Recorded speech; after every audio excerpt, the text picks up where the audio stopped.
In 1929 at Geneva, long before Hitler and his partners began to eye the real estate of the world, there was an international conference. Here, nations solemnly promised to uphold the rules covering the treatment of prisoners of war. The articles that were pledged are no secret.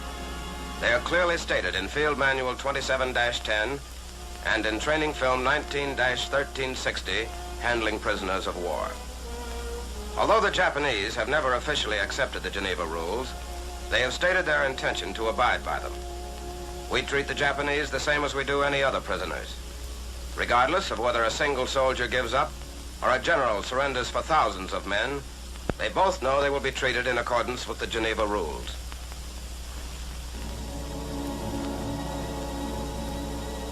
September 16th, 1944, Nazi Major General Erich Elster surrendered his 20,000 men to General Macon of the 83rd Division near Loire, France.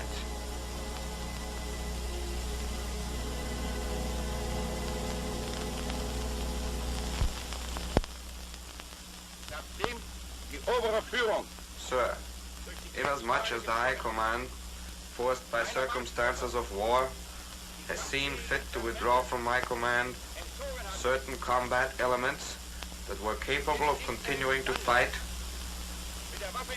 I am no longer in a position to break through to the German frontier by force of arms. And I therefore surrender the infantry units and transport vehicles remaining under my command to the United States Third Army, according to the conditions agreed upon.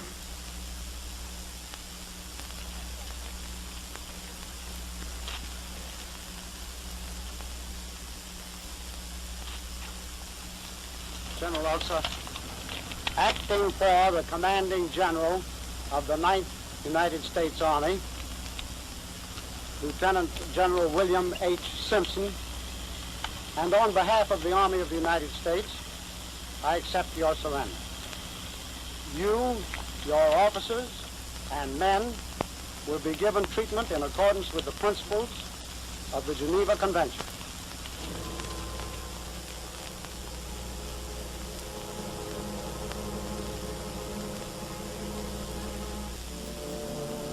When an individual commander surrendered 20,000 men to a handful of Americans, prisoners flocked to the surrender junction in all types of conveyances. Horse-drawn hay wagons taken from pillaged French farms, command cars, engineers' trailers, supply vans, fuel trucks, lumber carriers, and even bicycles.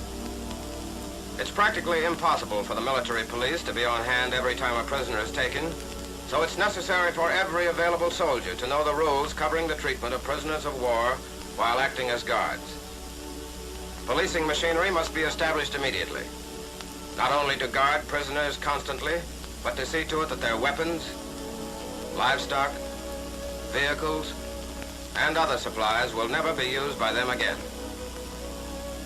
Acres and acres of the materiel for making war are confiscated and sent to rear areas as rapidly as possible to prevent the Nazis and their equipment from becoming roadblocks against the speed of our advancing armies.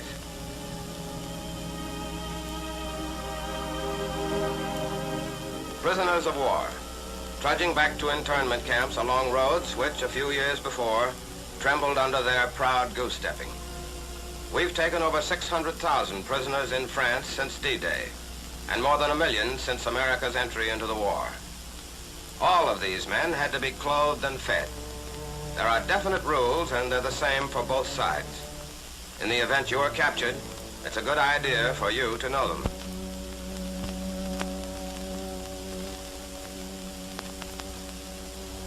As soon as possible after an enemy soldier has been taken, he is thoroughly searched and all documents and weapons are taken away from him. These are later turned over to G2 for further investigation. Often, these apparently innocent belongings will supply the answer to some tactical problem. This is the enemy, disarmed, helpless. He thinks about many things after he's captured, but the big three probably are hate, fear, escape. He may not realize it yet, but he has nothing to fear. However, escape never leaves his thoughts, and our men know it. G2 always allows the prisoner to abide by the rules. But a word dropped off guard, a hesitant phrase, and this prisoner has unwittingly betrayed his country. A prisoner of war and a G2 sergeant chat over a tactical map of the area. "We tried to surround your battalion here," says the non-com. Nine, that wasn't our position. We were over here." Each prisoner, before he knows it, has added a fact, no matter how small. When all the pieces are put together, the jigsaw is nearer completion, and we know where and how to strike next. After prisoners are questioned and searched in the immediate vicinity of their capture, they are moved back to a rear echelon. They carry their own wounded. In serious cases, when it is possible, our men will move a badly hurt German to the rear, where hospital facilities will be provided. Prisoners of war are not marched over 12 miles a day, and rest periods are granted on the march. If the march is long, prisoners are fed hot food if available.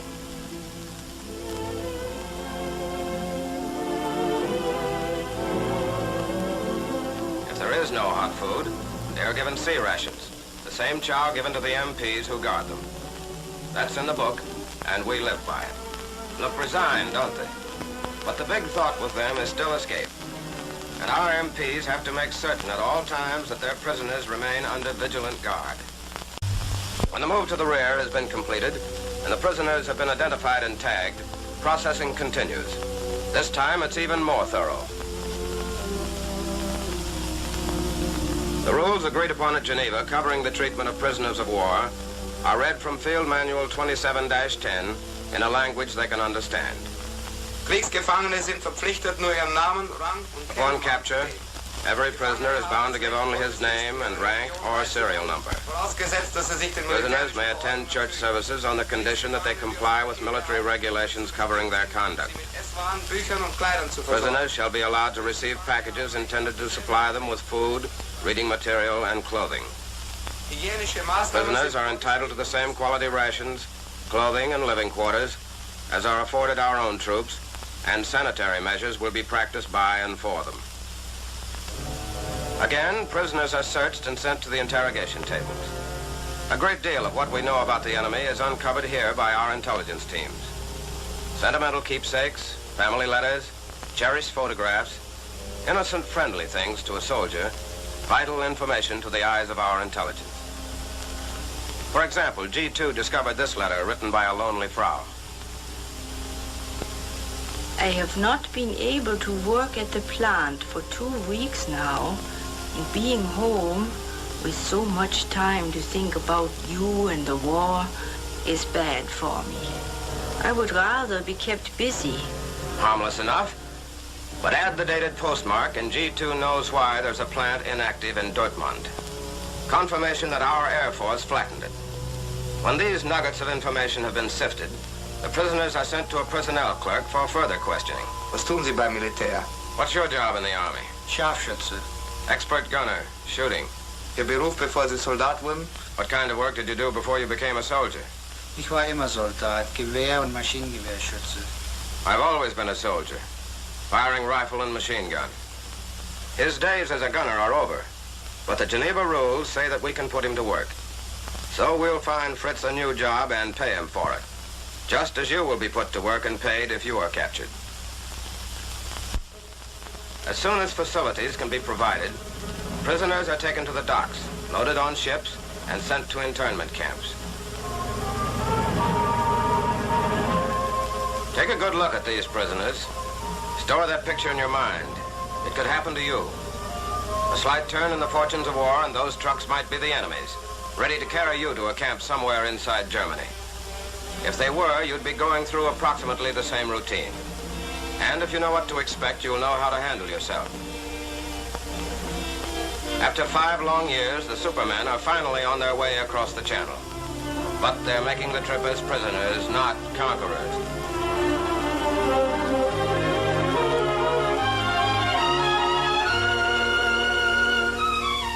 Under the watchful eyes of our MPs, enemy soldiers jump from a landing barge onto English soil.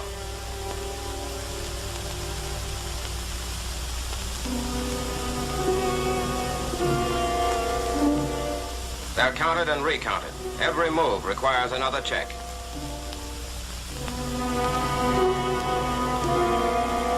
German boots rumbling over the streets of an English seacoast town, but not as they had planned.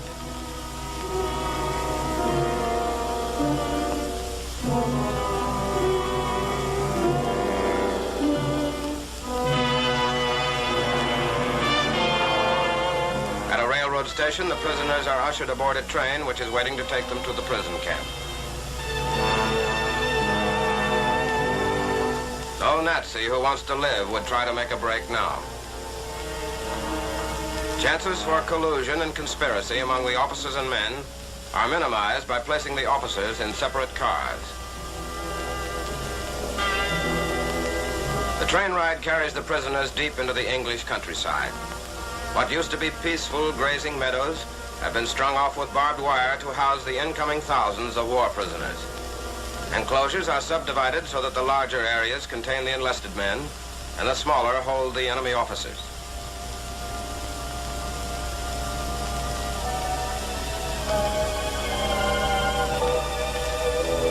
All of them are guarded every minute of the day and night.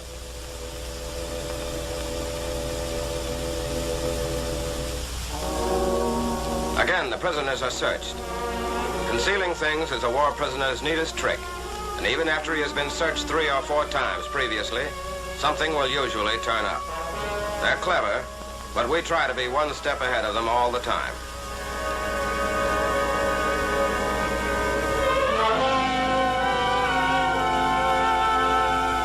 Meals are served regularly. It's our food, but they've got to supply their own cooks to prepare it and their own KPs.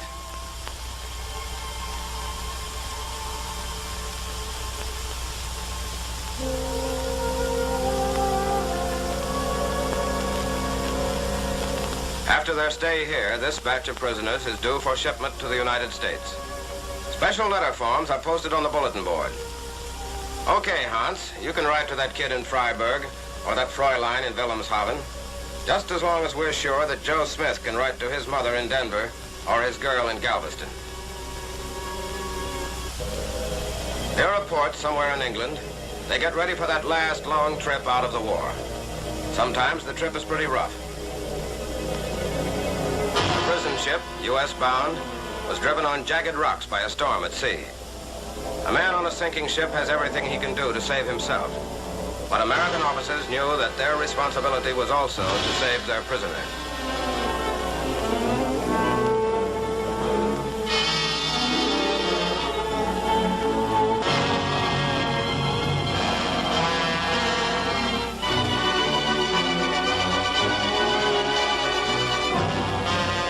The ship finally broke in two. After nearly all of the prisoners had been evacuated, 4 American officers went with it to the bottom. Were Nazi lives worth the sacrifice? Not by a long shot. But Germany holds American prisoners in hostage. Germany may hold you. That's why those officers had to give their lives, because it will be your right likewise to be guarded and kept safe under all conditions.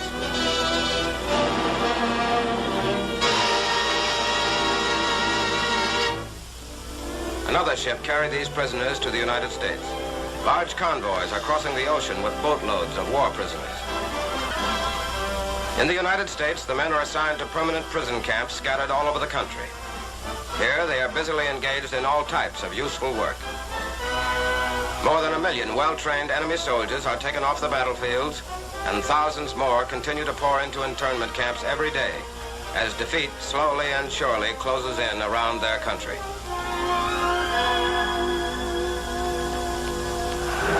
Hands that once were raised in blind fanaticism to a false idol are now the symbols of defeat.